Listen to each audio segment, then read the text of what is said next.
Okay, we're talking about falling safely in jiu-jitsu. This is a skill that you need to develop. You're going to use ukemis, which is break falls, a lot in your time. And pretty much every time we do the warm-up, you're going to be doing some solo variation of your break fall. Now, it's important that you go another step after this and develop it as a skill, not just in a solo realm like in the warm-up, but you can continue doing that in study halls. There's lots of solo break fall drills you can do. There's some on this channel, and you can find lots in other places. Here's some partner drills you can do to develop your skills in falling safely. So I'm going to take let's look at what can go wrong first. First thing, I'm going to take an underhook on Coach Kev. He's got a whizzer where his arm comes through. Now he's going to hit me with a variation of a throw uchimata, so his leg comes in between mine. Now, if I want to stop this throw, I could potentially try and place my hand out, which seems all right when we're demonstrating like this, but when Coach Kev would to really throw his body weight into it, both our weight going forward, trying to resist both our bodies on that momentum on a straight arm like this, it's not going to end well for my arm a lot of the time. So I might have a risk of hurting my wrist, if it's me especially, an elbow or a shoulder, okay? So it's sometimes better in jiu-jitsu just to accept the technique that's being done to you. Jiu-jitsu, 90% of the time, is won on the ground. So if you get thrown to the floor, it's not the end of the world. They're going to score 2 points on you. You've got a great chance to scramble back up to your feet even once you are thrown, to deny points. And even still, you can go into submission straight away. So what would be another risk? If, let's say, I've got a body lock on Coach Kev and he goes to throw me and I instead don't post a hand, but I just land on the point of my shoulder here, that is, again, going to be very risky for me. Landed on that part of my shoulder, chance to dislocate my shoulder.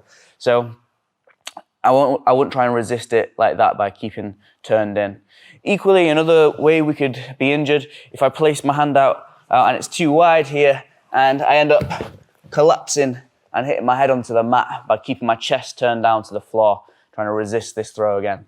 So this, and not just this throw, but those three kind of concepts of posting an arm is going to be dangerous, landing on your shoulder is going to be dangerous, and keeping your chest turned down to the floor to try and deny the takedown will, again, be dangerous for you as a practitioner. So let's look at the things we can do and how to fall safely. So we can learn the skill from our knees. So same position. What I want to do is try to land flat on my back. Worst case, if I'm landing flat on my back, I might get winded, get the air taken out of me a bit. It's going to sting a little bit, but I'm not going to break any limbs. So it's a good trade-off. So as now we can practice this. Coach Kev goes to throw me. As I go, I want to land flat on my back, kind of rolling into this. And I can use my hand to slap out and spread the impact force. One more time. Coach Kev goes to throw me. I roll out, and I spread that impact force. Now as we get a little bit better at it, we can go again from standing position. Coach Kev goes to throw me, and I can slap out. All right. There are times when you may post out a hand. This is because the impact of the throw is so low and you just want to win the battle for height. So this could look like, let's say, a very low impact double leg. Coach Kev's on his knees. He's locked his hands around my hips here and he's just twisting down the floor as I go. It wouldn't be much issue for me to post my hand out here because there's not a lot of weight going through. Contrast that, if Coach Kev was to hit a huge double leg, he picks me up, down. If I put my hand out like this with our weight going down, that's going to be very risky. So what you want to do is, as you go down, let that collapse. So you can go hand, elbow, sometimes then all the way to your back.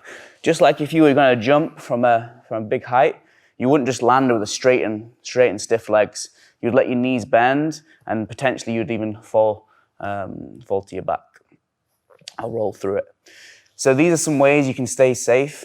And again, there's going to be more ways to look at on other videos on this channel and other videos on YouTube.